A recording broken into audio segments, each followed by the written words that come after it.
Hey guys, welcome back to another production meeting. Good morning, guys. We're doing this at a different time, different Gosh, day. Alex was running so late today. It's 10 in the morning. Dude, we were supposed to start 12 hours ago. Yeah, bro. I know, man. Is it daylight savings time? I didn't switch my watch. Everybody got their coffee, energy. I just run on adrenaline, Yeah. man. I don't drink that Java. I don't drink the devil's nectar. I have tea, if that counts, but not coffee. Yeah, it's caffeine. Why not? What'd you guys do this week? Oh, who's going first?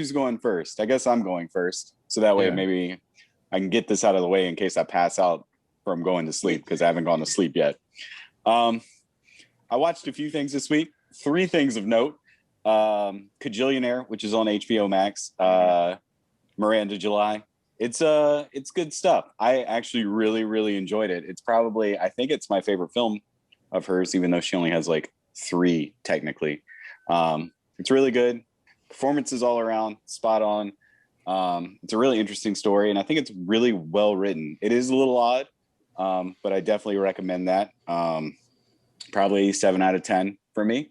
What else did I watch? I watched a movie last night with the wifey on Netflix called Awake, and it is absolutely silly. It's kind of like, it's Awake. It's like me right now. I was going to say, it's pretty ironic. Well, the best part about it is the whole premise of the film is this crazy thing happens and people can't go to sleep. So everyone is staying awake and they're trying to figure out a way to go to sleep. And it's kind of ridiculous. It's entertaining for the concept, but it has some very, very corny moments in it and some over the top dumb scenes. But actually not the most over the top dumb scenes that I saw this week. I would probably give this movie like maybe a 4 out of 10. And then the last film, and I'm so sad that we aren't reviewing this on this show. It's an award contender, I think. You can catch it on Paramount Plus. I would probably give it the Artemis Achievement Award for actual suckage. Is this the Mark Wahlberg movie? This is the Mark Wahlberg movie, Infinite. Talk about ridiculous. And it's Mark Wahlberg trying to be dramatic again. It's like an action film. The action scenes are there's one scene at the end that you guys just need to watch because of how ridiculous it is. But the whole concept of it makes me appreciate John Wick more in the whole world building thing. Like, they have an interesting concept in Infinite where people get reincarnated over and over and over again. Like, just not everybody, but just like a select group. And the whole premise of the movie is one of the guys just wants to kill the whole earth, or like just basically make sure that he can't be reincarnated again. And they have to figure out a way to stop him. And this movie, between the dialogue, the acting, the plot points, the illogical nonsense of it all, it's a good solid. I wouldn't give it a 1, but I would definitely give it a 2 out of 10 and highly recommend it to everyone to go watch it just to be entertained. So those are the films that I watched of note this week. I also started playing what's the Star Wars game? Fallen Order. Yeah, fun fact, I started that 2 nights ago, and I was like, I don't want to wait for the PS5 upgrade. So guess what shows up today? The PS5 upgrade. Yeah. But it's okay. My save stuff transferred over. So I'm good. I'm a good 10 hours into it and really enjoying it. Sweet. Yep. Absolutely. That's a pretty good, solid game. In fact, you've borrowed my copy, so I'm glad it's being put to good use. What did I do this week? I did the homework. I didn't watch anything. I got the new Ratchet and Clank Rift Apart game. It's really good. Mini review, I'd say so far. I'm near the end. I've probably got about, I'd say 12 hours, maybe 15 hours into it for the week. And it's really good. It doesn't, go too far out of the Ratchet and Clank norms. It's it doesn't stray too far from those characteristics. It adds a couple of cool elements, new gadgets and everything. But if you're a fan of any of the games in the series, you will actually really like this. The story's okay. It's kind of not bland, but it's just kind of, it's all right. It's not bad.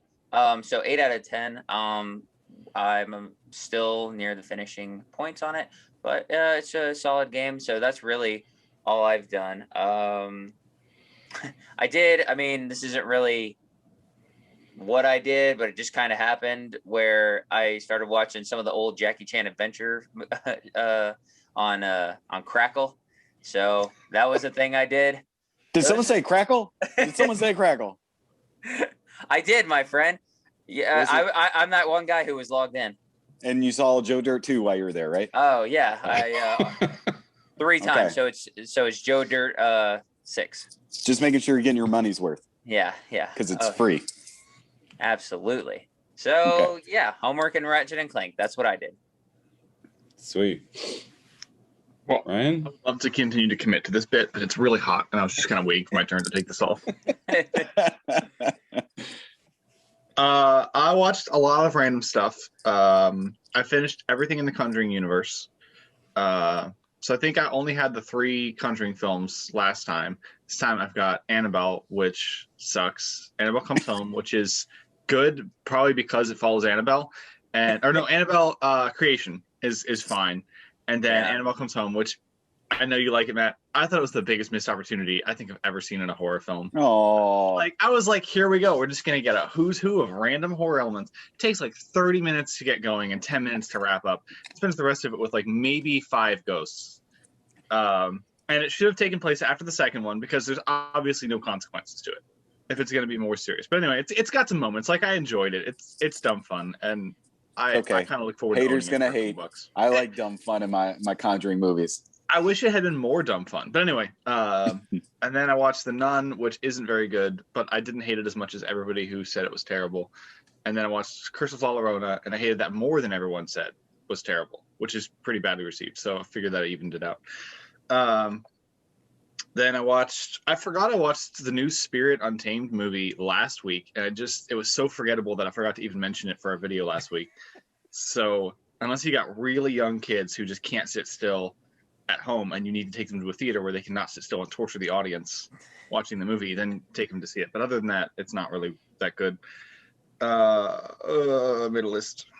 Some other movies, yada yada. Peter Rabbit 2 is terrible. So that was a theater full of kids who couldn't sit still, and I was like, I don't blame you. I'm bored too. Just one of the worst movies I've seen this year. Matt, I almost watched Infinite, but I watched so many bad movies this week that I really just didn't have it in me. I did listen to the soundtrack for Infinite and Ratchet and Clank, so did you guys' homework audibly. But both of them were kind of fine. But yeah, Peter Rabbit 2, terrible stuff. I watched Thunder Force for some reason. That was bad, but I didn't hate it as much as I thought I would. Jason Bateman's fantastic, and he got me through that movie.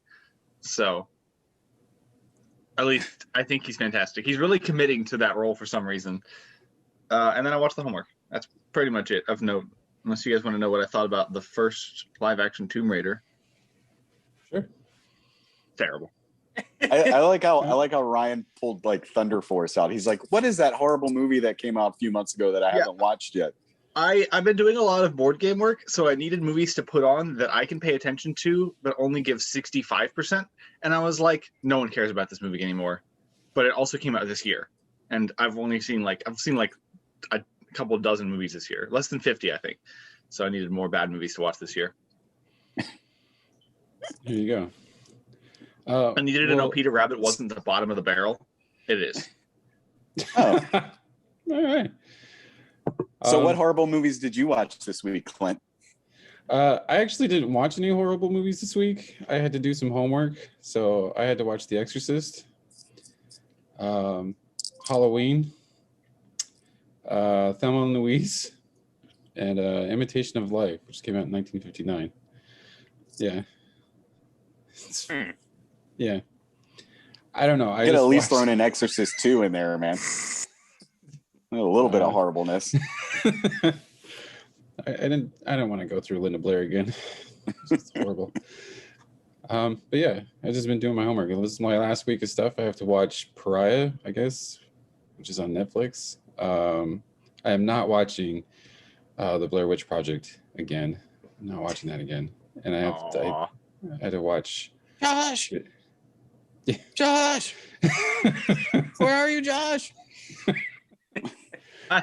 And I just want to point out, I love that movie. Continue. I do too. So watch it again, Clint. I like it, but it's just like I have like 3 movies for my race and gender film class that I have to watch by Saturday, and then I have like these 2 movies that I have to watch for my horror movie class. Like I have to watch Reanimator, Blair Witch Project, and Get Out by Saturday. So I'm like, that's a very random assortment of horror films. Yeah, they're just going through the decades, I guess. So anyway, that's what I did. You guys ready for some news? News time. So first off the bat, I just read this. Netflix Fear Street receives an R rating. Manny, there's your answer to your question. Thank God. Yeah, I know. I was very much hoping so. And then I saw why some of these are rated R. I was like, oh, we're getting serious here. Yeah, I heard like some F-bombs are going to be dropped. Yeah. Some sexual stuff. So good old wholesome R.L. Stein. Yeah, if you wanted to know what Goosebumps was with grit and edge, there you go. Directed by Rob Zombie. But yeah, so that's interesting. Next up, we have some E3 stuff. Just going to go through some of the highlights that I found. I don't know if Alex wants to go over some other stuff. But Breath of the Wild 2 trailer and release date was I'll just dropped. add on top, yeah. So Breath of the Wild 2 trailer. I have to say that I loved the trailer. I was like, man, this is so unique and everything. But I have to admit that I bought Breath of the Wild at launch, and because I've had so many games to go back, I've only played like 10 minutes of it and I'm like, I'm dedicating that to like after I finish Ratchet and Clank, like I'm probably gonna put that to the front. Not because it's bad. I know, Ryan. I know. Alex over here. I got a platinum Assassin's Creed Valhalla. I can't play Breath of the Wild. I know, right? Alex, it's like the only games I ever play and finish are the games that you haven't started yet. That's right. Which I mean, I have them all. Name a game and I have it. So no, I was really excited about that. So that was really cool. Do you have what's it called? Come back to me. I think Alex was probably just waiting for news of the sequel to come out because he didn't want to have to finish the game and then be like, oh man, I wish there was a second one. Now he's got a second one coming out. So yeah, right. Play the first one now. Yeah, it's like watching when a sequel of a movie comes out. You don't want to watch. You don't want. What happened? I got to watch them back to back. No, what I did think though was, because they don't really do sequels in the Zelda series. I mean, they do, but they don't. Like, they kind of all happen in their own realm, even though they are time-wise connected in some way. But I was like, I'm sure it's not going to be Breath of the Wild 2. It's just, this is the sequel. So maybe I'm just saying things when it's not even going to matter. But, I thought that was weird. If it's going to be called 2, because that'll be a first. Do you have Far Cry Primal? No, I'm waiting for my friend to send it to me for me to not play it. It's in the mail. Wait, Yay. He probably doesn't want to play it until Far Cry Primal 2 is coming out. I was gonna make fun of Alex for that, but then I realized I did just watch all 7 movies in the Conjuring series that I hadn't seen, or eight movies in the Conjuring series that I hadn't seen. It happens. But anyway, continue on, my friend Clint. Metroid Dread is releasing in October. I guess this is a 2D, not the 3D. It's not a Metroid. Yes. 4. I guess it's like a sub I would. game. If I am gonna say like one thing single-handedly, like I'm not saying this, but if I was, Metroid Dread was probably that thing for me that we didn't know was happening and kind of blew my mind a little bit. Like this thing looks so polished and so nice, and going back to the 2D scheme, since hasn't been done for them since like 2001 or 2. They said it's been almost 20 years. So I love the look of it. It was really, really cool. Like I want to get the special edition. I want to get the amiibos that come with it. But of course, people buy this stuff and it's sold out within minutes. And I'm just like, so I'm really excited for that. Sweet. Next up, Guardians of the Galaxy is officially revealed. Trailer, everything. I will say that I did watch the trailer. This looks a little bit more comic book accurate than like the MCU stuff. So I'm kind of excited. I guess you don't go through each of the characters. You're just Star-Lord. So didn't really reveal any of the story elements either. And I don't want to go ahead, Matt. Go ahead. No, I was just going to say, at least now I can get my Guardians video game fix that's not the Telltale series. So I'm a little excited about that. Yeah. I will say, as another person who is disappointed with Telltale, may you rest in peace, with the whole Batman thing. So disappointed with that. I'm a little hesitant to jump on the hype train on this one because of the disappointment that Marvel's Avengers was. And I mean, this one Square Enix too, correct? Guardians. So I'm like, fool me once, Cue a year from now, and Alex is like, all right, welcome to my unboxing video. Yeah. I know, it's like it takes up my entire shelf right here. No, I mean, yeah, I'm probably, you say that, yeah, that's probably gonna happen. Yeah, in fact, I have my little When is this gonna drop? Do we know? October? Yeah, I think it's sooner rather than later. I did see a lot of Octobers and September releases for stuff that's not next year. Actually, I got it. I can pull up the PS Plus store right now. Maybe. Oh yeah, and it's got pre-orders and everything. Yeah. A lot of stuff. Bloom. I even went ahead and got the what is it, Mario Rabbids game for like $10 because. Yep. October 26th this year. Sweet. So I was right. I knew it was like near Halloween. Yeah, so we don't have to wait long for this. Hades is coming to Xbox and PlayStation. So Alex played all that time just to wait for it to come on PS5 and also another game Alex has purchased that he hasn't played yet. This may or may not be accurate. Not at liberty to say. Next big reveal. Speaking of this next big reveal, I thought Ubisoft had like probably the most like stuff that dropped. Oh yeah. Because they dropped the trailer for the Avatar game. I guess Avatar. What was the name of it? Something Frontiers Pandora. Frontiers of Pandora. I thought the trailer looked really nice. I'm a little disappointed that this is only for PS5 and Series X. This is not coming to PS4 or the One. Yeah, this is a next-gen game specifically for next-gen. So, first person as well. I'm hesitant to say again, like jumping on the hype train because I'm just like, I think this has been in development for a while, and I don't know. I'm just like, because this has been, I don't want another cyberpunk experience where we've had this in the works for so long and then here you go. And I'm gonna be honest, like I thought it looked like, and not even in a good way, like Horizon and some of the Far Cry games. That's making its way back into the conversation. So it kind of was, other than the blue cat people, I didn't see much that was like unique to that world. Like, I mean, there is, but there isn't. So like, not to crap on the trailer. Like I will admit, part of me thought, oh, like this is cool, but I'm hesitant to be like, this is going to be a solid game.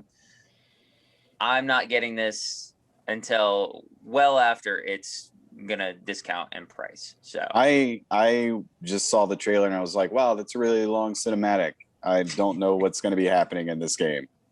Like, Bingo. You literally could have shown me that and been like, all right, the movie's coming up.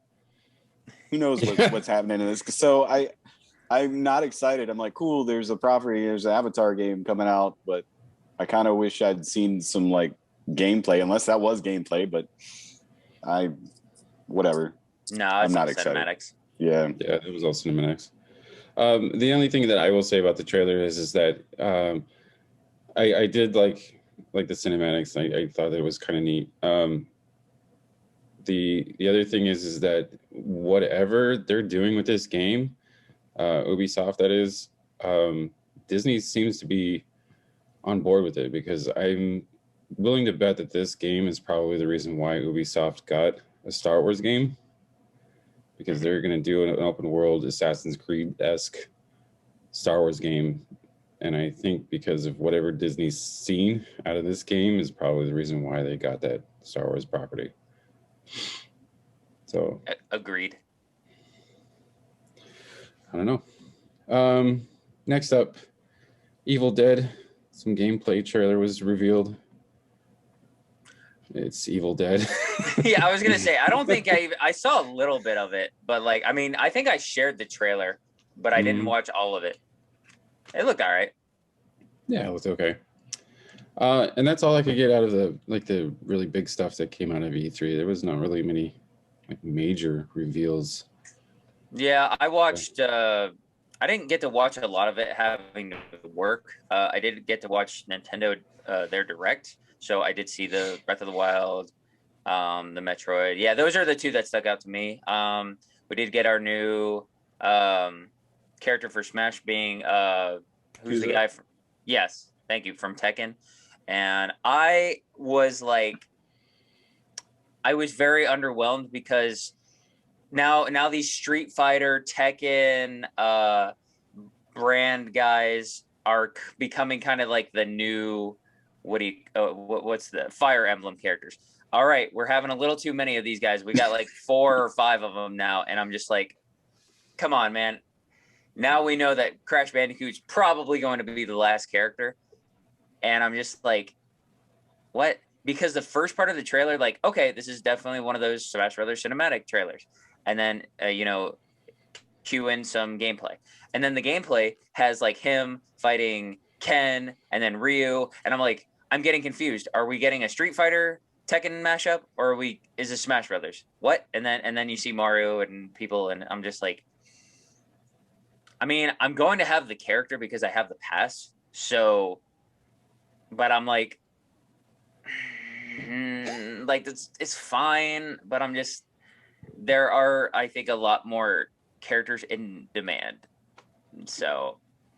And when's the last time you played a Tekken game? Oh, a long time ago. like I'm talking about at least 10 years ago. So you'd be more excited if you were a Tekken fan, though. Probably. That's what I'm saying. Like, yeah. Yeah, I mean, because what's the last Tekken game that got made? Is it recent? I don't know. Oh, yeah. See, yeah, that's kind of adding to my point. Like, and you probably are more, because I think Tekken's a little older. Am I wrong? So yeah, Matt, you're old. You should know. Well, hey, I played Tekken in the arcade in 2001. What are you talking about? So did I. So did I. Back at like the old theater that used to be kind of around the corner where I live now.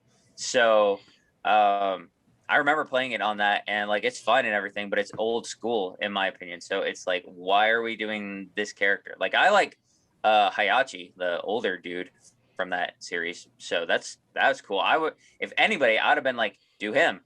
but whatever. That was weird. But the rest of E3, there's a lot of good new, not over the top excitements or announcements. I mean, so it was fine. I think E3's just kind of been dwindling over the last handful of years anyway. So it's just kind of like, here's what we got, and then PlayStation has their own thing in like 3 months from now.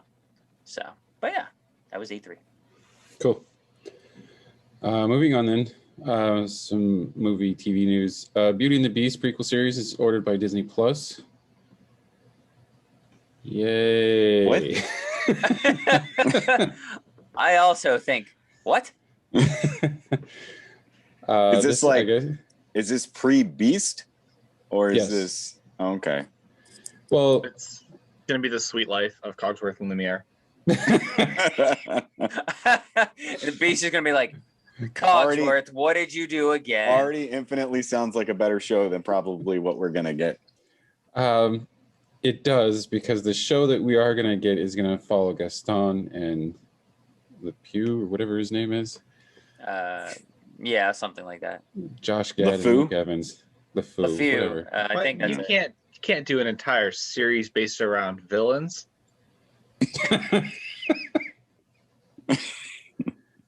But they're sympathetic villains, and we feel bad for the egotistical Gaston. What bigger hunter that's more mean than Gaston are we going to meet in this one? Yeah, right. I'm just wondering how the Tesseract's going to end up in this.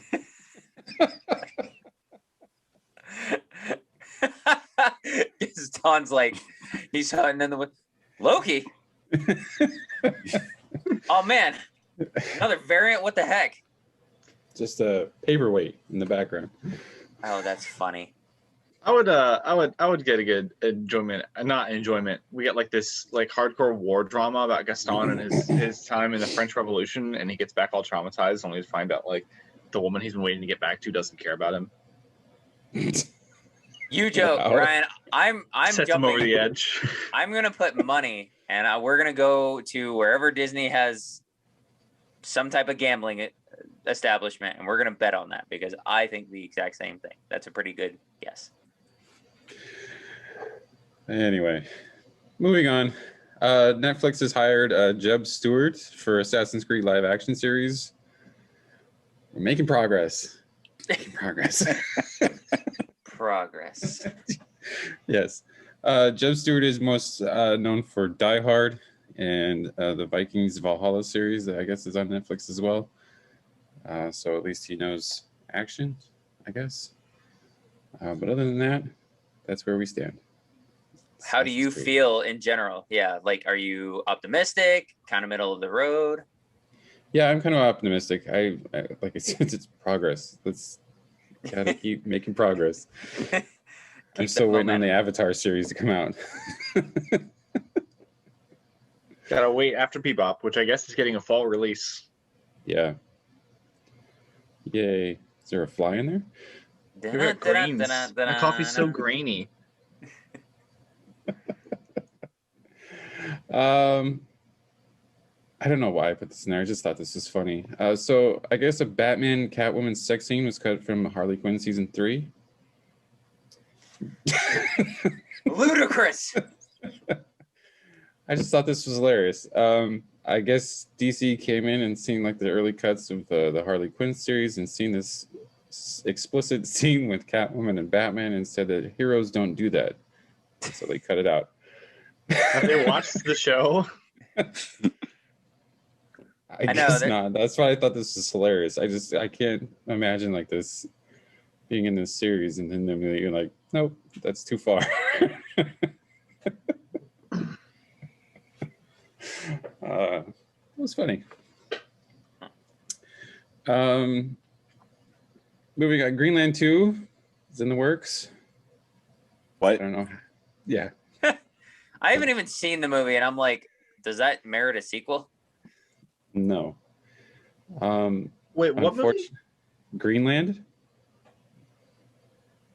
Oh no, another catastrophe is about to happen. Where are we gonna go?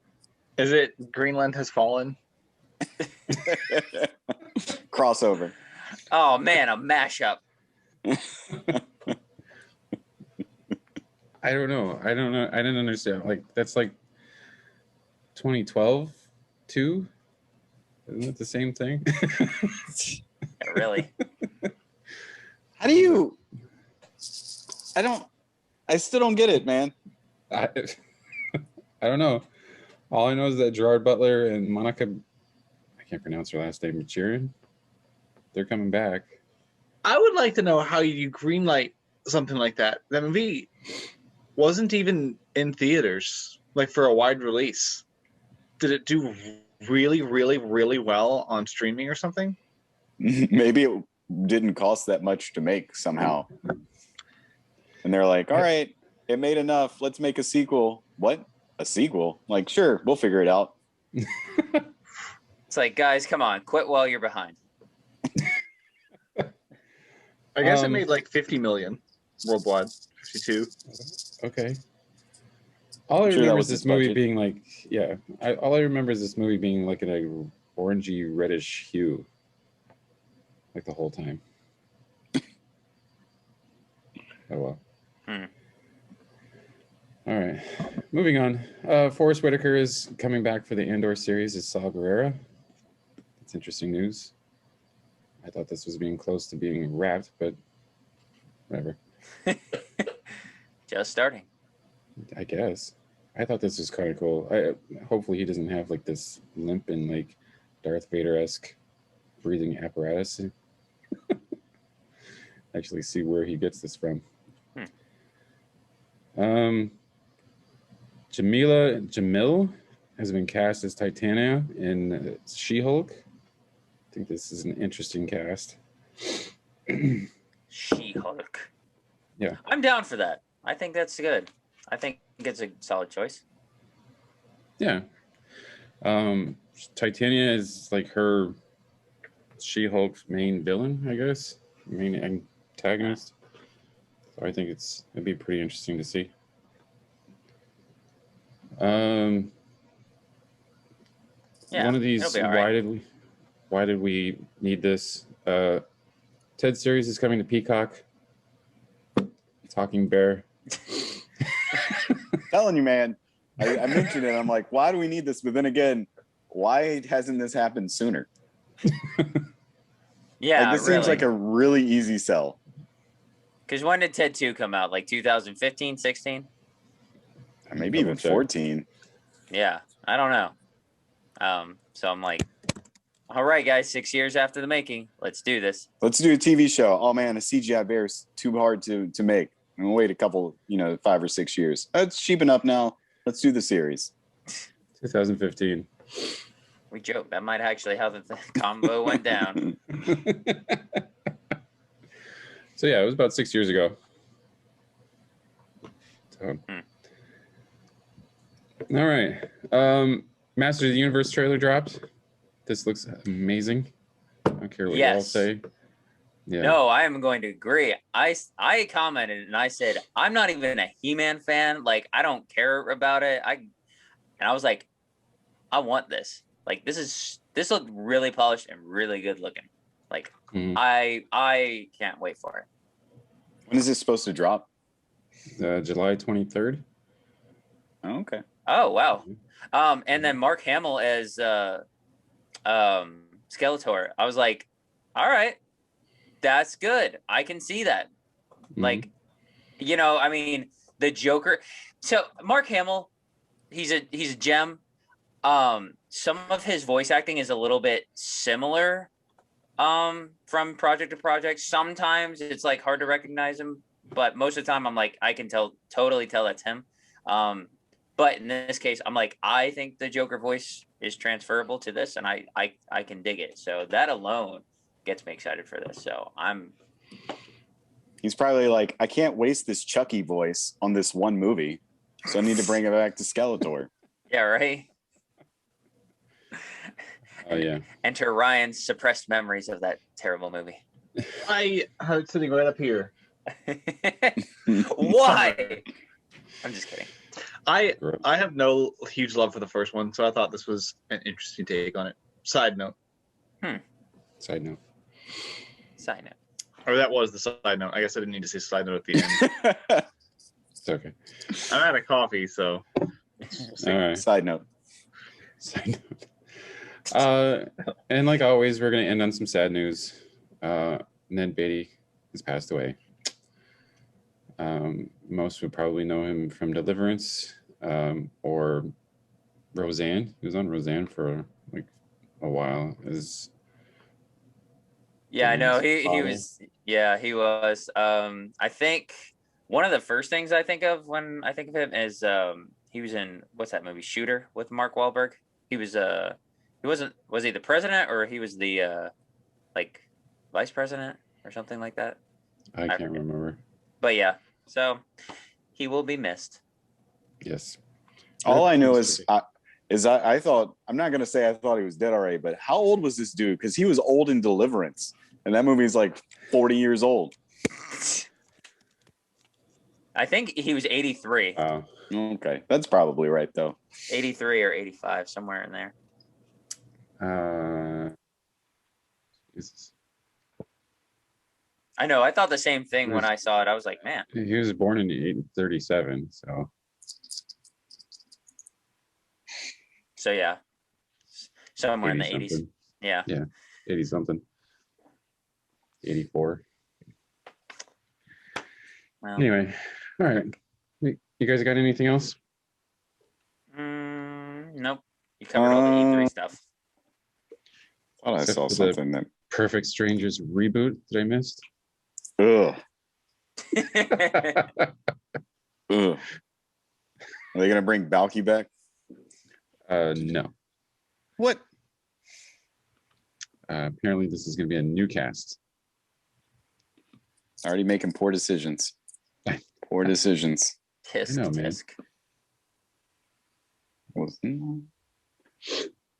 second. 2 seconds. Shot clock. Shot clock. Talking about shot clock. You might watch that Hawks game last night. Oh man, I think the Hawks were trying to get out of there as quick as they could. Came back from like 26 down in the third quarter. Nice. I stopped watching basketball after the Suns swept the Nuggets. Oh, speaking of the Suns, did you hear about your boy Chris Paul? Yeah. Hopefully he's out of there before Saturday. Cross the fingers. There's nothing else. Nothing else. Nothing else. All right. Well. Oh, wait. Whoa. The subtitle of Greenland 2 is migration. So it's Greenland migration. A hint as to what it could be about.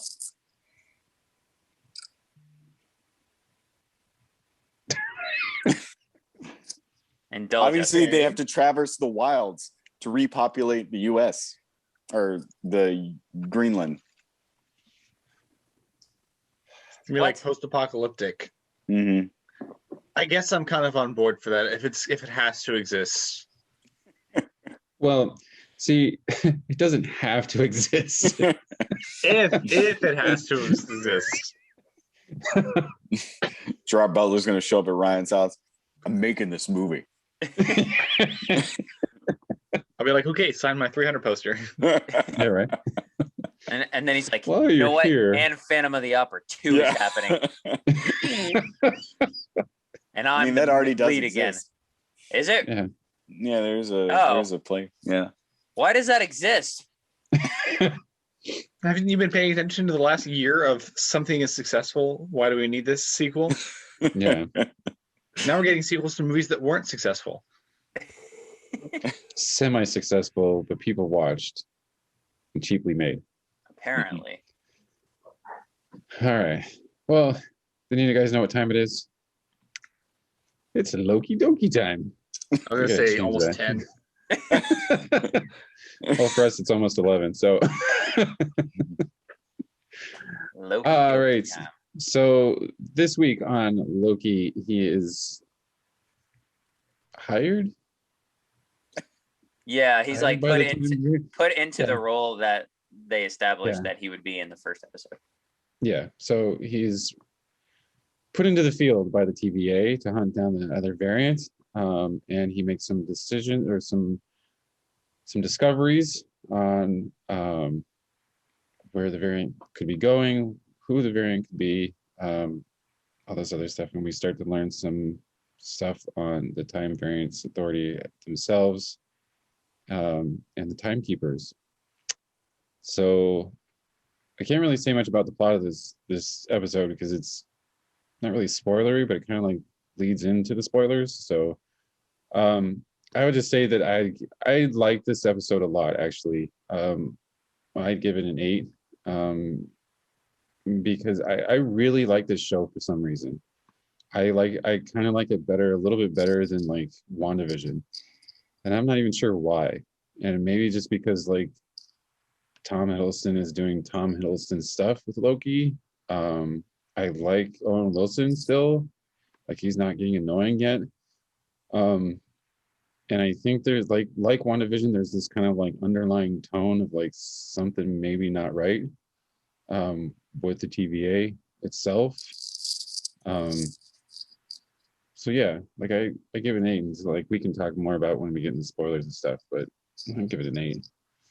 I think I am in the same realm because I was kind of hovering between 7 and 8 because the first part of the episode I thought was fine. I thought it was a step down, and then the second half kind of got back to what I thought the first episode was like. What I didn't like about the first part was Owen Wilson. His character, like I still like his character, but he was like kind of shifting his demeanor, like almost not drastically, but it felt like you're this kind of person, and then you really kind of go this way, and I just kind of it was just all of a sudden kind of like that for me. So I wasn't crazy about that, but I didn't hate it either. And then I thought they were going to do this the whole episode, but I'm glad that they kind of not corrected it, but I'm going to say corrected it, where Loki was like, because we got to remember that he's Asgardian, but he's not Asgardian. So he has that way of carrying himself and his manner of speaking. And when you get too casual and very modern, it kind of not diminishes his origins, but something of that nature. And it's just kind of like, now you just kind of make him like everybody else, so he doesn't stand out as much. But they kind of showed back into his nature towards the end of the episode, or not towards the end, but it's the second half of the episode. So I was like, okay, you good, you didn't go too far with anything. And I think that's what's good about this series. Maybe that's one of the things that you don't know why you like it, Clint, is like it kind of treads the line of going onto these boundaries, and like if they pushed over the edge, then you're kind of like you're diminishing your quality.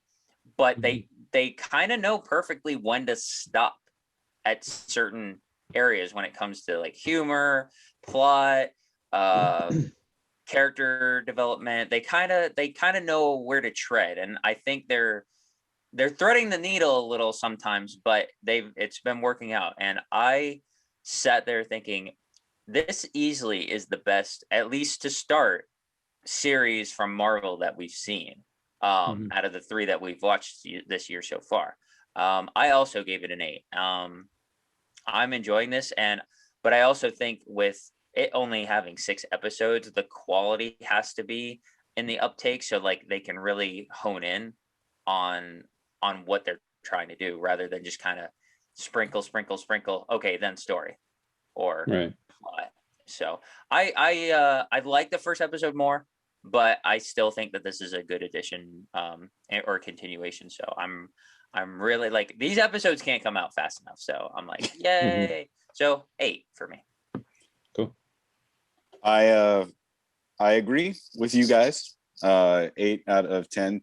I think what you're trying to say, Clint, is I think the reason why, and Alex was almost there, I think, with the reason why this is more enjoyable than WandaVision is so far, is because with WandaVision, it's so out there and there were so many questions that it actually was a little frustrating and was a little annoying. Yeah. This one, you have like maybe a couple questions here or there, but it's more traditional.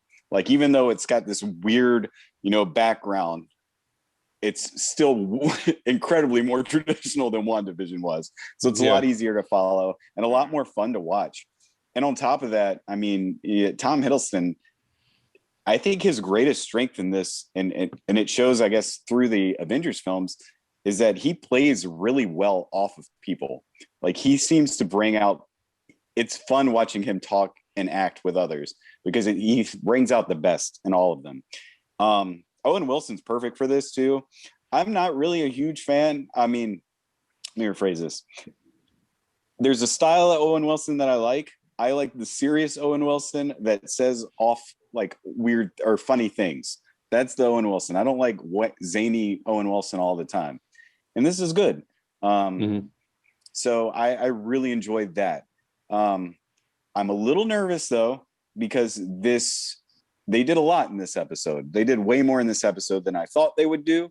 So I'm a little nervous as to what the next 4 episodes, what's going to happen, and if they can keep that momentum going on for those next 4 episodes. I enjoyed everything that happened.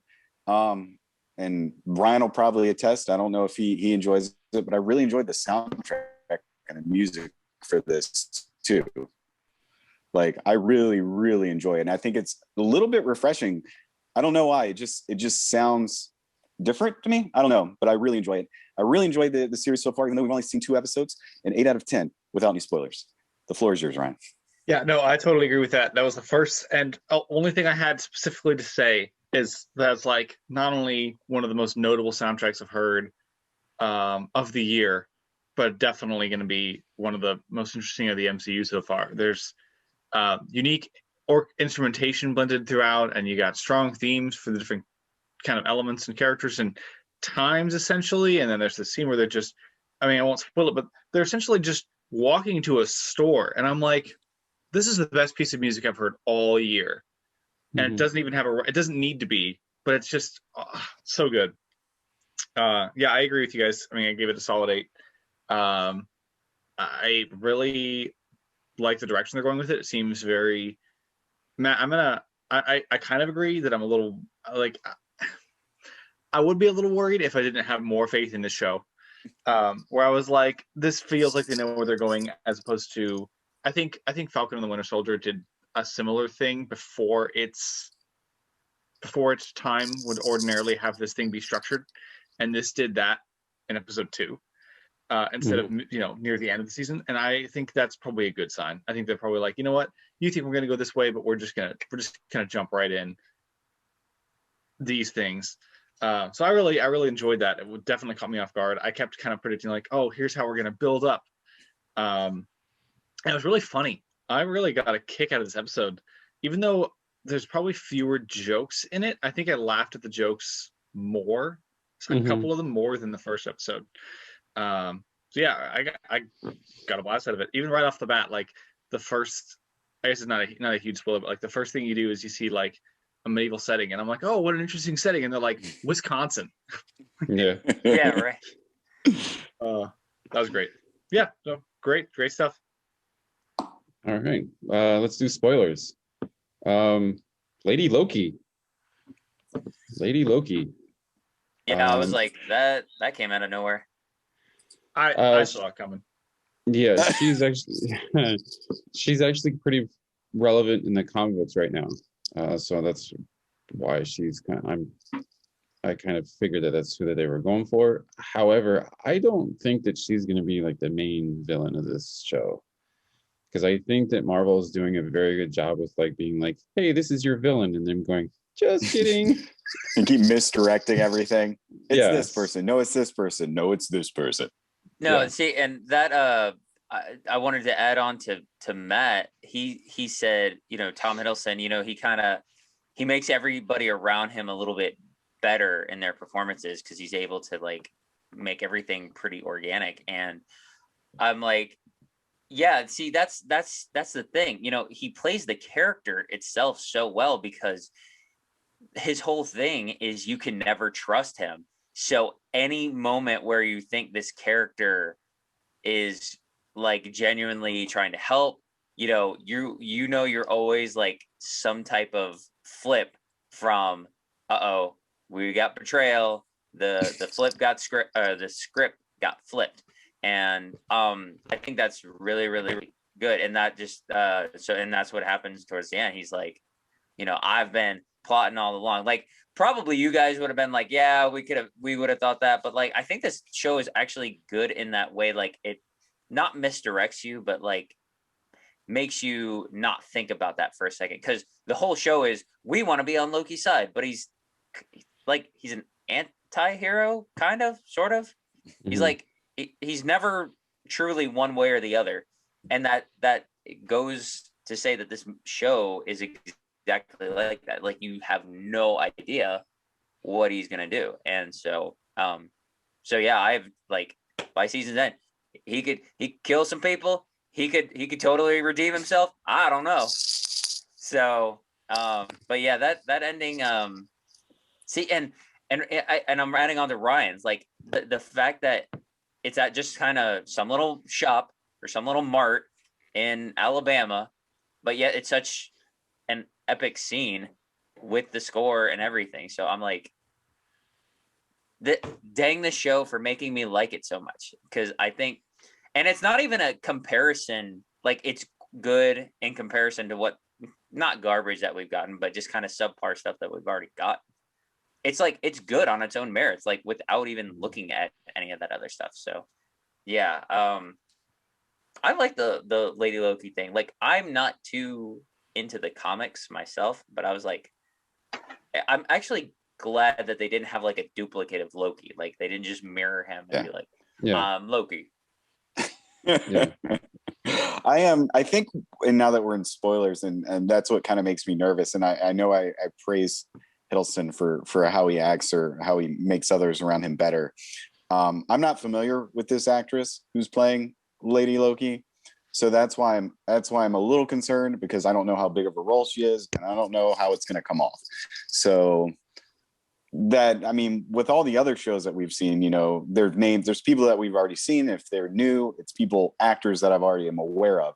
So I'm more comfortable with this. This I'm just not comfortable with, because I don't know who she is. And literally we got to see her say like a few sentences and then disappear. So I don't know.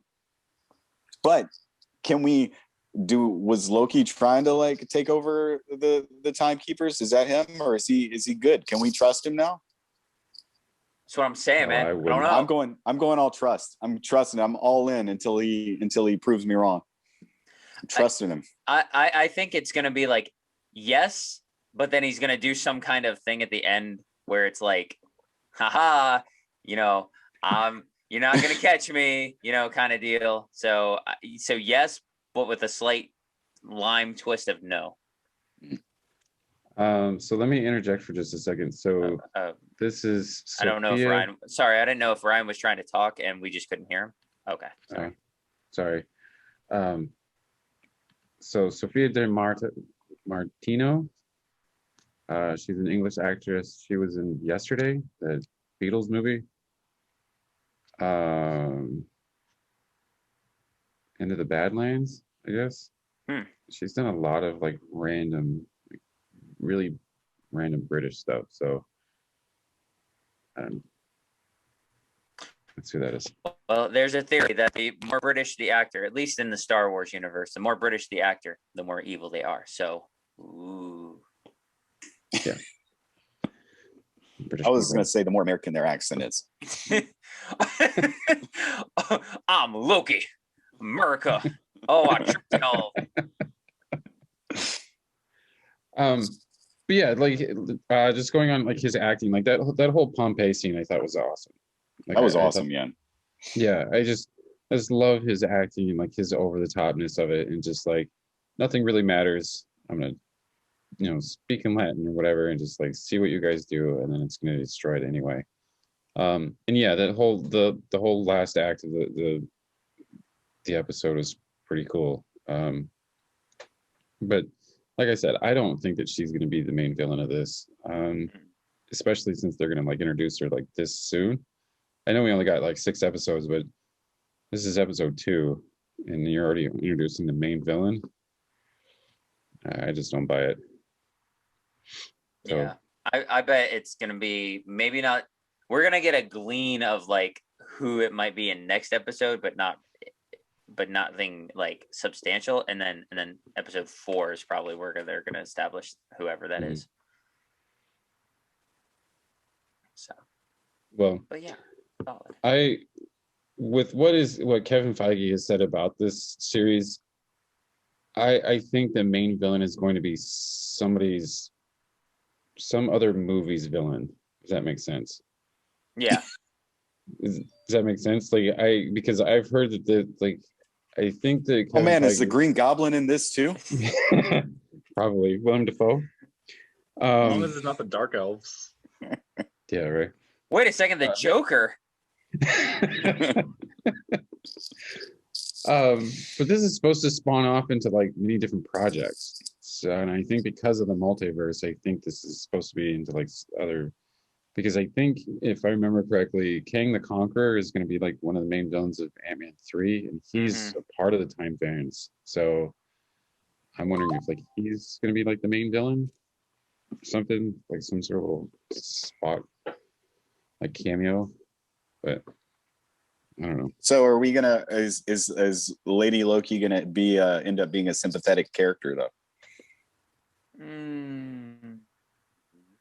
I mean, she has been murdering agents, but she's also been giving candy to kids. Kablooey. She doesn't have a white man, does she? You know what? Probably. I want to sing praises to creating a fictional event that happens in the future, but not too far in the future. Like, oh, we're going to go to 2050.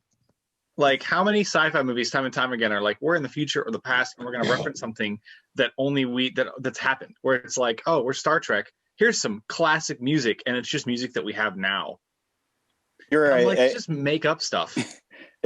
I thought it was pretty refreshing. Usually when they go into like the future, even if it's like 30 years in the future, it's like flying cars and stuff. And like, there was one hologram. Okay. There was a hologram outside of the building. I will let that slide because that is probably possible in the next 25 years. Probably. They didn't go overboard. And once they got in the store, it was normal-ish. Yeah. Yeah, and they didn't try to establish any type of like trend or something, you know? Yeah. You're like, oh man, look at these look at these floating boom boxes, or I don't know. What are you doing? I'm shopping for plants. I came in to look for hoverboards, but they were all sold out. Yeah. So I'm gonna find a ficus. But little robot dogs making a comeback since the eye speaker robot dogs. Oh yeah, high five for that reference. I should have known what they were called, but you know, whatever they're called. Yeah. No, you're right. I remember those. Robo Dog. Thank you. That's it? I don't know. All right. Do we have any more thoughts on Loki? No. I think the what are they called? The timekeepers? Whatever the overlords. What are they called? Timekeepers. You're right. Yeah, I think the timekeepers are dead. The TVA is just holding it together without any instructions whatsoever. If I'm right, I just want to have said it here. I think we're gonna get a transition at the end of the show where they're gonna like kill off Tom Hiddleston, and this new Lady Loki is gonna be the new Loki in the series. Wow. Girl power. I'm sorry. With all of us guys here. Yeah. I'm on board. What is it? It's a trend in Disney right now, so. So maybe. You think Loki's gonna fall in love with himself? He is already in love with himself, so. Oh, that'd be so weird. They did say it was gender fluid. Yeah. My real prediction, there's the word I was looking for, is that Lady Loki is actually his daughter. Oh. Those old boy. No, none of that. Why, Ryan? No, since this is a Disney series, but he does create a Loki variant in the comic books that's called the Enchantress, and she takes up the Lady Loki mantle for a little while. So I have a feeling that this is gonna be like his daughter, because at one point during the episode, he calls the one guy, Randy. What's his name? Like, yeah, Roxcart employee Randy, Loki. And she kind of was like, "Don't call me that." So I have a feeling that it's probably his kid. So, any more thoughts? No. It was Agatha all along. It was Agatha. For a period of 5 seconds, I thought the lady who got mad at them at the Renaissance Festival was Agatha, and I was like, "What a weird cameo!" Oh, it's not her. I thought that would have been funny. I thought she would have fit right in. 1985, being at a Renaissance Festival, she's like, "I don't have anything important to do for 30 years, so." Yeah. Right.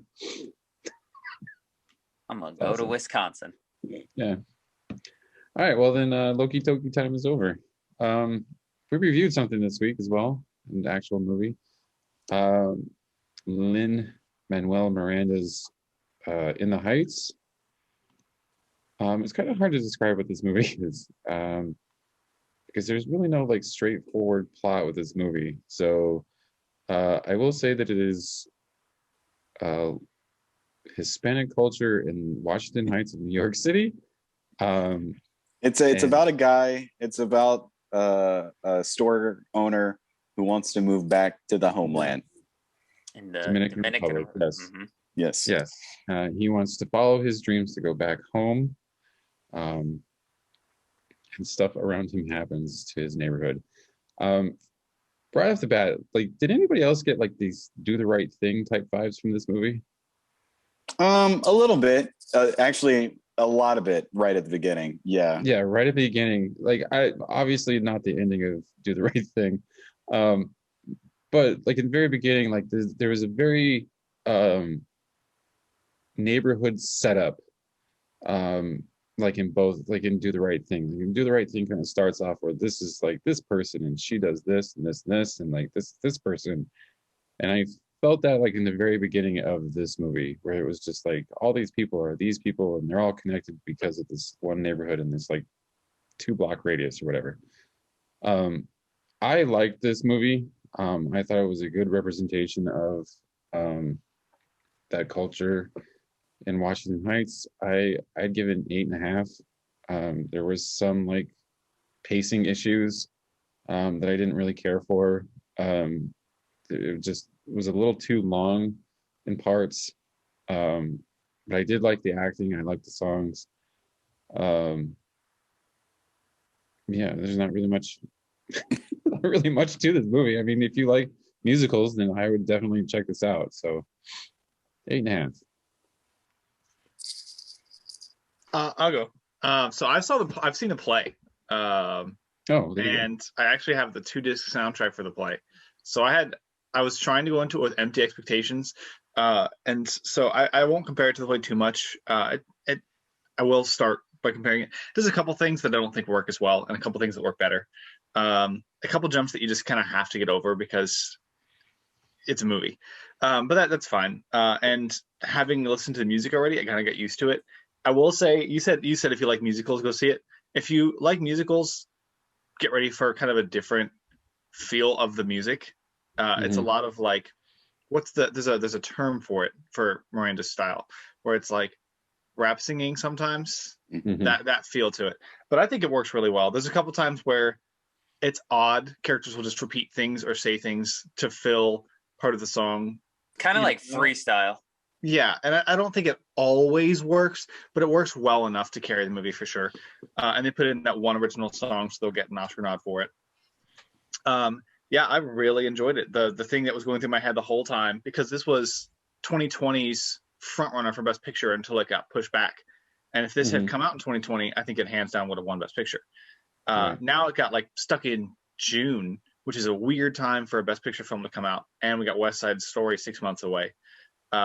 But I would still see this film as a surefire Best Picture nominee. And if it won, I'd be on board. I really liked it. I'm with you. The pacing was a little rocky sometimes, and there's some easy ways where you can like shave off 3 minutes here, 3 minutes there, 2 minutes there, a minute here, and make it a little bit shorter. But yeah, really great stuff. Great performances. Yeah. I'm trying to think of other things. This is why I haven't written my review yet. Yeah. So I'll let you guys go, and then I'll think of Matt, something. you want to go or you want me to go? No, I can go. I was going to sing my review, but I've decided not to. Oh, sing it. So disappointed now. Nah. It's a good movie. I personally don't feel it's a great movie.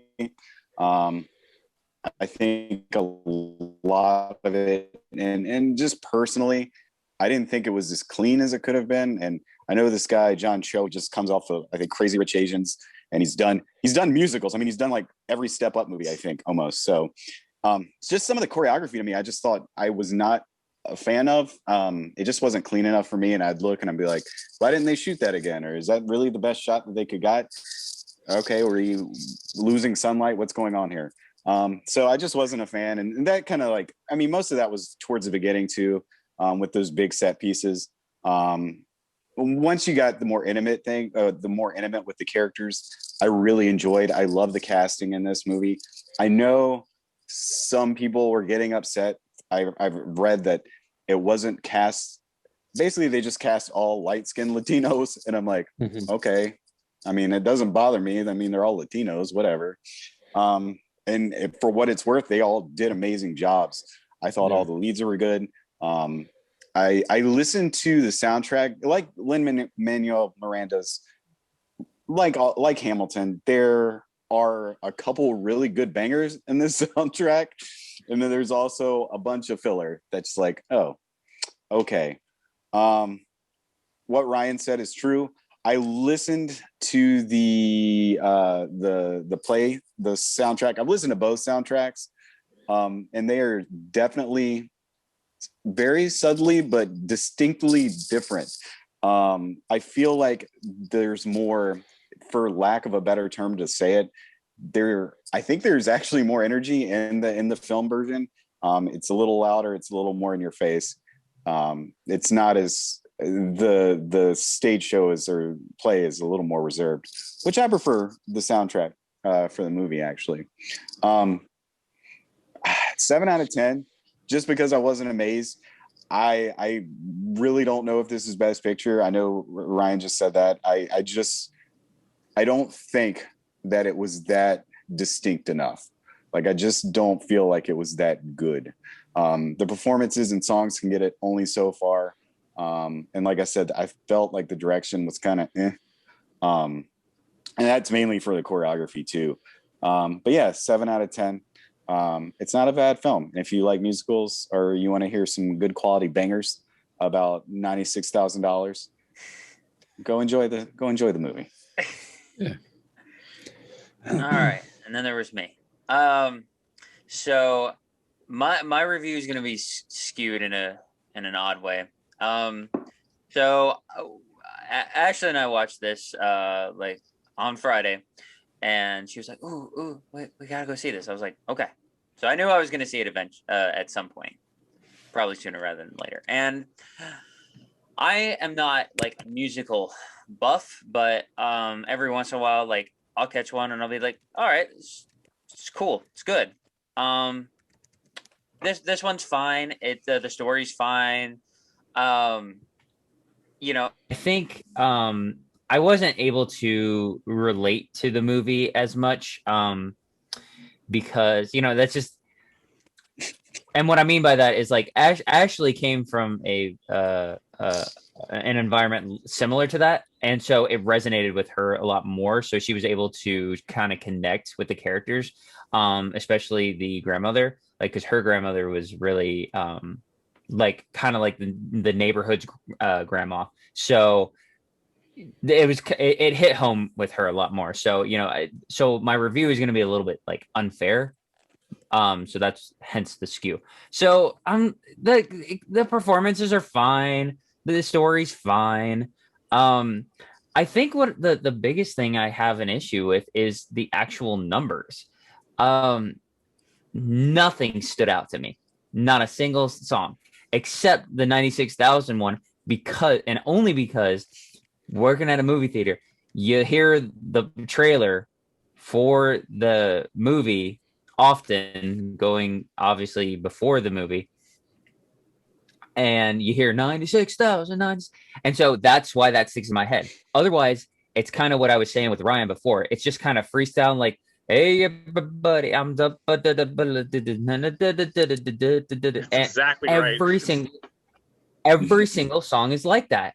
And I get it. It's kind of a modern, you're trying to get in touch with your traditional roots, but you want to add a little bit of spice. I get it. I totally get it. That's why this review is not totally fair. I didn't dig the songs because not a single one stood out to me. I except the Abuela song. Like, hers was actually kind of like, I think because a lot of it was like, what's not supernatural. That's not the word at all. Kind of like almost like an out of body experience kind of deal. Like, because that's kind of what's happening. And you know, like that one, if I was going to say if any of them stood out to me, that was it. But, you know, also with working in a movie theater, you know, that still plays the movie, every once in a while, you're going to have to catch these scenes again. And some of these, there are annoyances in this movie. And I'm not going to go into it, but I was not crazy about this film. Like, I was giving it a 7, like when I first watched it. And, you know, after seeing some of these scenes and you see these things, and then you're like, this really bugs me. But I think just the sole reason I just am not crazy about this movie is just the actual songs. I'm just like, it all sounds like one continuous song.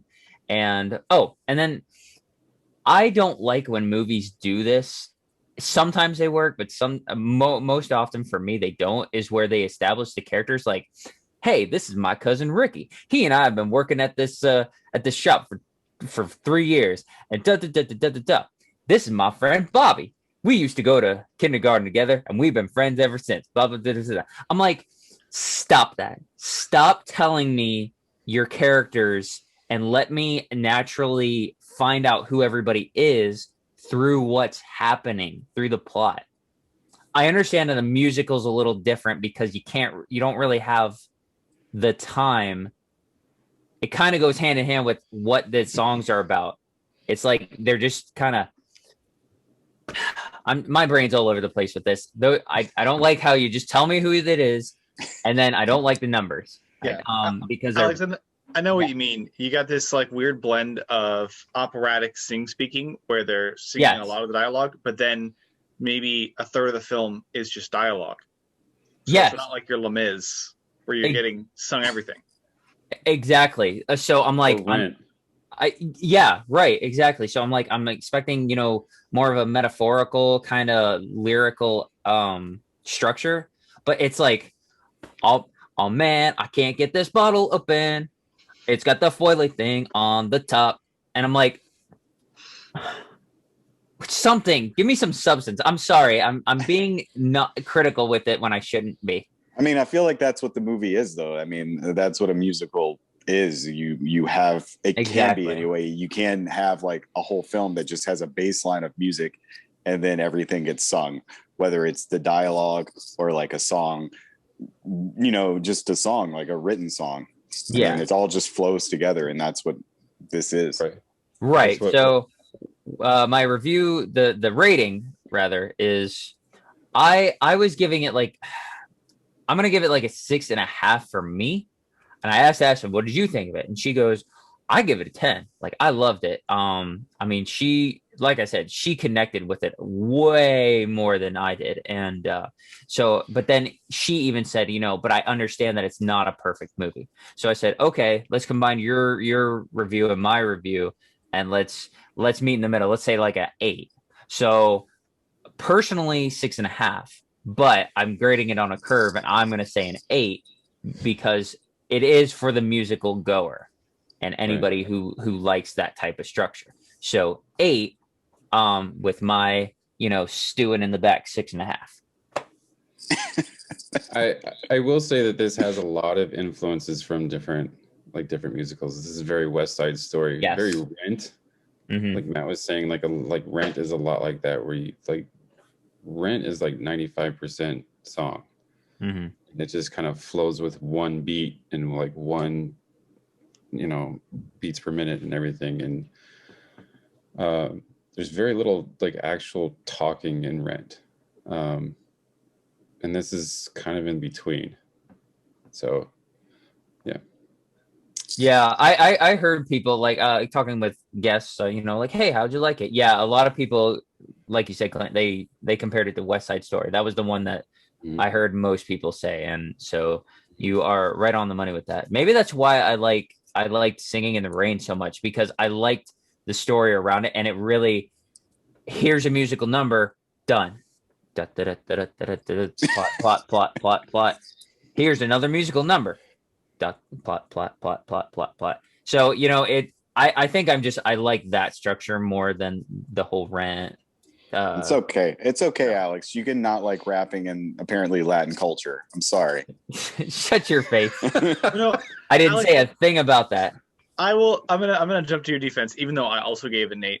I see what you mean. I mean, this is not a traditional musical in the sense that, like, if you look at, I'm gonna keep the Best Picture trend as if this were actually going to do well at the Oscars. I have no idea if it will or not. But let's look at like every Best Picture winning musical. You either have like a very traditional sense or like a couple odd ones. Like Chicago doesn't really fit with a lot of traditional sense. But that was the last musical to win Best Picture, which is one of the reasons I think this might. Mm-hmm.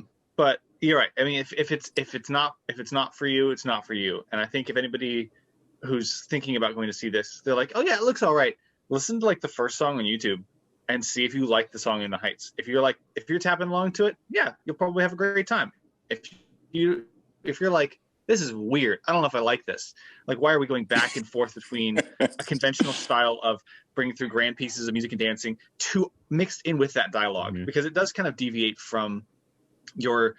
I mean, I haven't seen or listened to Rent, so I'm not sure the comparison there. But like your operatics, where you have singing everything, it feels like they're very split up between dialogue pieces, musical numbers, but the dialogue pieces are also singing. This is just kind of throwing it around. But I think that's probably one of the charms to it, and I really liked the way it playfully cuts in and out with the framing narrative, which is something. I'll be honest, when I saw the play, I missed the first few minutes. But it doesn't come back to it. So I'm assuming the play doesn't do this. And I guess I won't give it away, but there's not, I don't think there's many spoilers to be had in this. But really. I really liked the way that plays in and out with it. Sometimes Usnavi in the story that he's telling, and sometimes it's him telling the story. And I thought that was actually really fluid. It broke up the pacing really well when it needed to be broken up. Where he's not singing, by the way, he's actually talking. Yeah. Yeah, right. So yeah, but I was gonna say, speaking of the pacing, a couple of the odd things I did want to point out. Lin-Manuel Miranda's great. I did not need him to have a song in this movie. It's in the play, but like it doesn't matter. It has no consequence to the story. It's a fun song too, so I hate saying that.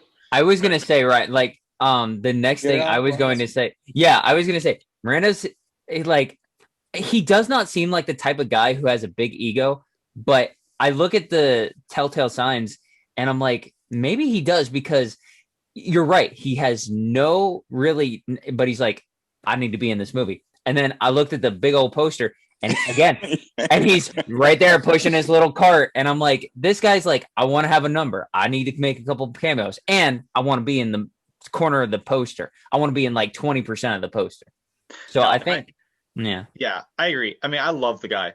He definitely has an ego on him. If you look at the Mary Poppins Returns track listing times, you got like a 2-minute song, 4, 3, 2. His song is like 7 minutes 30 seconds, and then you go back to like normal tracks, and I'm like, yeah, you did have like a solid 8 minutes of musical screen time for one of your numbers there. Yeah, and I don't know. I mean, that song. It's a fun scene in the middle, but I think it's one of two that could have been cut, instead of it breaking up the slower songs. I'm like, just cut one of the slower songs. Because I was listening to the soundtrack again And I was listening to this and I was like, I don't even remember this song in there. And Rachel was like, yeah, it's the song where they're outside the basketball court. And I'm like, I don't remember a basketball court in the movie. Like, they go back to that relationship song later in a better version of the song.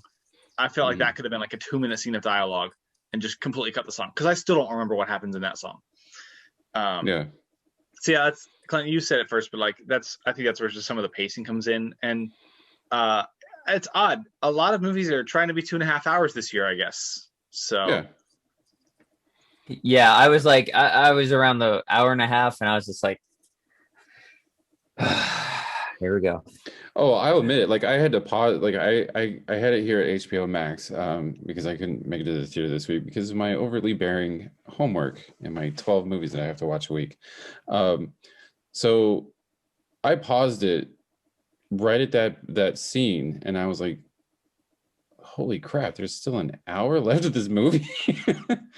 So yeah, it's a little long. And I think that's why I had a problem with the pacing, is because it is very much like set up like a stage play, but in film form, and it's just like there's just some stuff that they could have just shaved or cut or whatever, and he probably his ego probably came into play, maybe not, I don't know, because he's the star of the stage play, isn't he? The stage musical. Yeah, I think so. So, yeah, and they just replaced him with whoever was younger. Oh, the guy who plays Usnavi in this movie, I think, was one of the main people, was Hamilton's son in Hamilton, like the original Hamilton son. Anthony. Can't remember his name. Yeah. I want to give a shout out to a couple performances. I'm trying to pull up the actors' names. I mean, I think everyone did a very good job. Olga Merides, who plays Abuela.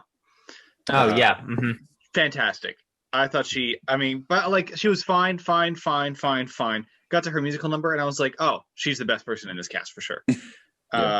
Really, really good stuff. So if anybody gets an Oscar nomination, I hope it's her, because ensemble casts are usually tough to pick out people for. And then, I mean, it's not a huge role, but Jimmy Smits doing like a killer. I don't know if it's his actual accent or not. Because the most Latin Jimmy Smits ever. Yeah, and I thought he did a very convincing job, having me doubt whether or not he actually sounds like that in real life. I would like to give a shout out to Corey Hawkins, Dr. Dre himself. Yeah, who knew he could sing rap? That one surprised me too. I was like, that's Corey Hawkins? Okay. And Anthony Ramos, like, I think he proved that he could carry this movie. I mean, it's not centered fully on him, and like he's not in like 95% of this movie, but I think that him being a reliable narrator of this movie is like goes to his performance. I thought he did really well. So everyone's talking about, are you guys talking about how this is like such a good film, or possible like best picture nominees? The elephant in the room right now is that this film only made like $14 million at a box office this weekend. See a couple things. What a bad time to come out. Not a lot of this, I mean, you're against like two succeeding horror films. The Conjuring was top of the box office last week with an HBO Max release. Like, I don't know, I guess a week's notice. But like, I feel a little bad for it, because if they come out any later, they're competing with blockbusters, and then any later than that is West Side Story. So it's like they picked the only good time, and it just probably wasn't the best weekend to come out for this movie. But the fact that it's made nothing means it might have a good shot at winning Best Picture. Nobody's watching it. If it were really successful, I'd be like, there's no way. Remember that time American Sniper made $800 million? And I was like, yep, ruined its Best Picture chances. Everybody. It wasn't a baby. Oh my Jesus. It was a lot of things. I don't know, man. I maybe this film will pick up like in the next couple of weeks, but I don't know if that word of mouth's going out there. I don't know if people are watching this on HBO Max. I don't know if this is resonating with, gosh, I hate to say it, the Caucasian audience, or the Latin audience for that matter. So who knows who's coming to watch this movie? Yeah, I think you're right. But I think we'll know in the next 2 weeks, because this weekend is just Hitman's Wife's Bodyguard in theaters and Luca on Disney Plus, and next weekend is nothing. There's like no big releases slated for next weekend. No, that's Fast 9. Fast and Furious. Yeah, That's 2 weeks away, isn't it? No, it's the 25th.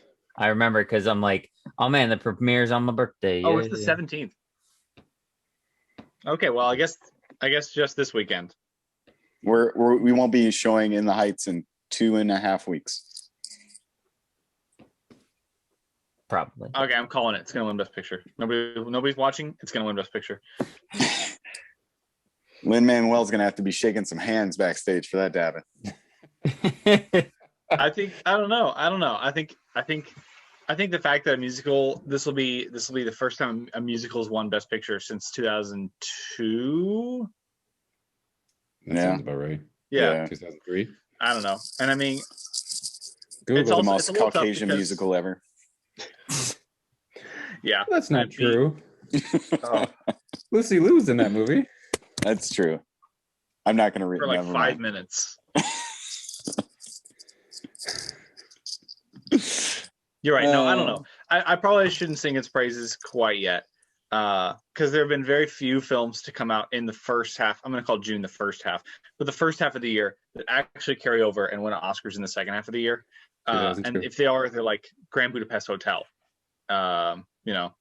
Get weird picks like that. But I don't know. I think it's good. I mean, the consensus is, obviously we all liked it to an extent.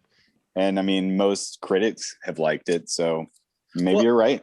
Maybe that's it, because it's not an amazing film. It's not like a head over heels. I want to watch this again and again and again. And that's how I feel, man. I think it's a good film. I was not blown out of the water. I'm like, I love the first third of it. Like the first third comes strong. And then like you guys said, the pacing comes into play and it just kind of drags on and drags and drags.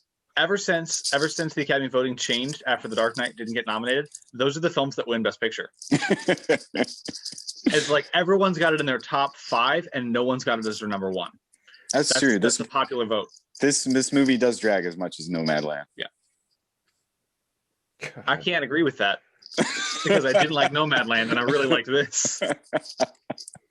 But yeah, I think you've got a good point there. I mean, it does have that feel where it's like, I mean, this kind of goes back to what Alex was saying, where it's like, this is an objectively very well made film, even with its flaws, and the choice of what it wants to be will alienate some people who just don't care about that thing.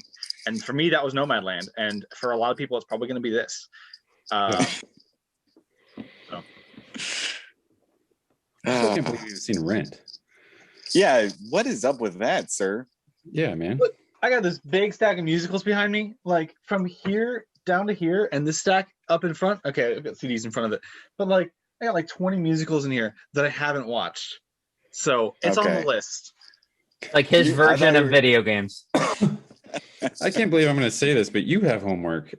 Yeah, that was a cultural phenomenon like 25 years ago, 30 years ago. Here's the thing.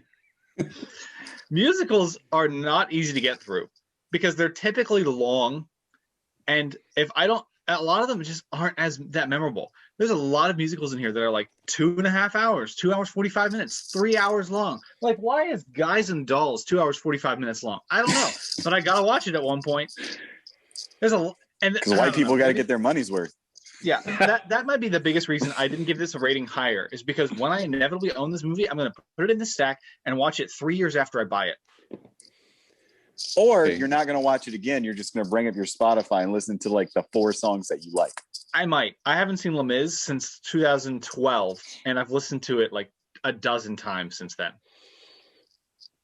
Well, I don't watch Les Mis to watch the movie. I watch it to listen to the song. So if I can do that in my own time, I will just listen to the songs. But seriously, man, watch Rent. It's different. It is different. You'll actually remember it. It doesn't blend in like the rest of them do. And I think its songs stand out. Yeah. Rent is 2 hours and 15 minutes long. 15? Yep. Oh, I guess that does move up on my list a little bit.